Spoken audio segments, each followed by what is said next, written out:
राज्य सरकारने पारित केलेला जनसुरक्षा कायदा हा जनतेच्या लोकशाही अधिकारावर मोठा हल्ला आहे। तसेच हा कायदा असंविधानिक असून डाव्या विचारसरणीच्या सक्तीच्या लढण्याच्या नावाखाली विचार अभिव्यक्ती व्यक्त करणाऱ्या सर्वच व्यक्तींना सार्वजनिक सुरक्षा आणि राष्ट्रीय सुरक्षासाठी धोका असल्याचे चित्रित करण्याचा या विधेयकाचा मुख्य हेतू आहे। या विधेयकात जाणून बुजून अतिरेकी डाव्या विचारसरणीच्या सक्ती आणि तत्सम संघटनांची व्याख्या अस्पष्ट ठेवली आहे। त्यामुळे कोणत्याही प्रकारचा विरोध दडपण्यासाठी सरकारला पुरेसा वाव मिळणार आहे। तसेच शासनाचा विरोध करणाऱ्या संघटनांना थांबविण्यासाठी या विधेयकाच्या माध्यमातून शासन दडपशाही करण्यासाठी हा कायदा केलेला आहे। पुरोगामी महाराष्ट्र राज्यातील जनतेच्या अभिव्यक्ती स्वातंत्र्य होत तसेच भारतीय राज्यघटनेची पायमल्ली करणारे शिवाय माणुसकीची हत्या करणारे विशेष जनसुरक्षा विधेयक भाजप महायुती सरकारने नुकतेच विधिमंडळात बहुमताच्या जोरावर मंजूर करून घेतले आणि ते राज्याच्या सामान्य जनतेवर लादले आहे।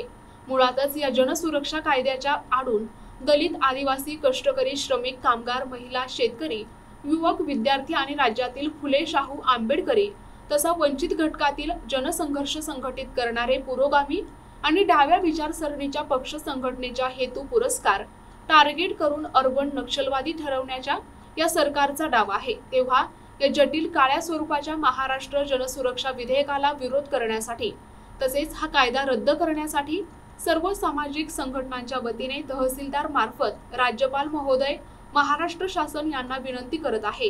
तसेच लवकरात लवकर हा कायदा रद्द करून आमचे संविधानिक अधिकार सुरक्षित ठेवण्यात यावे ही मागणी केली आहे।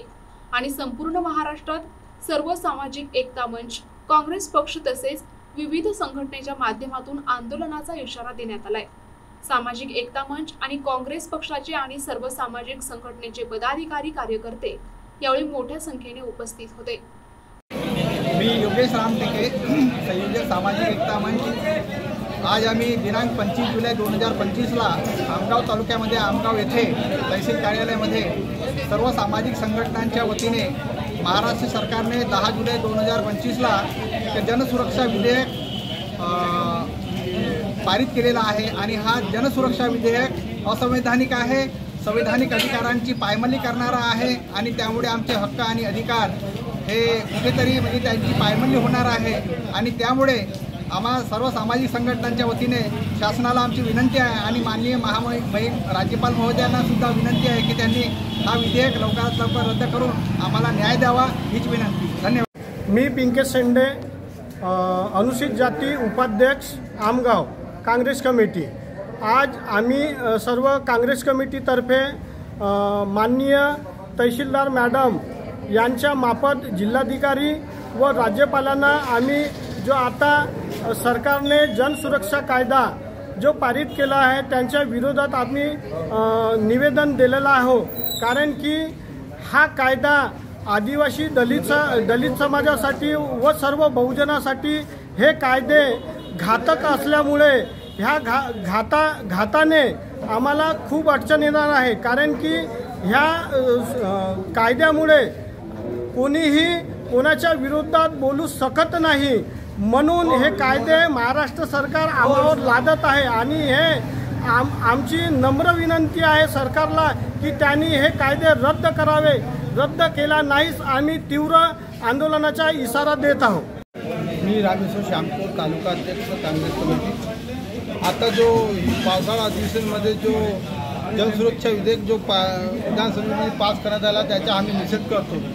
सन्माननीय देवेंद्र फडणवीस साहेबांना सांगू इच्छितो की हा फुले शाहू आंबेडकरांचा महाराष्ट्र आहे। तुम्ही याला काय करणार आहात, कुठे नेऊन ठेवणार आहात महाराष्ट्र, ही माझी मुख्यमंत्र्याला विनंती आहे। मुख्यमंत्री साहेब, तुम्ही अभ्यासू म्हणून ओळखले जातो, पण आज या महाराष्ट्राचे 12 कोटी जनतेच्या तुम्ही प्रतिनिधित्व करत आहात, 12 कोटी जनतेच्या प्रतिनिधित्व करत आहात। पण जो तुम्ही अर्बन नक्षल म्हणून कायदा जनसुरक्षा कायदा आला हा अतिशय वाईट कायदा आहे।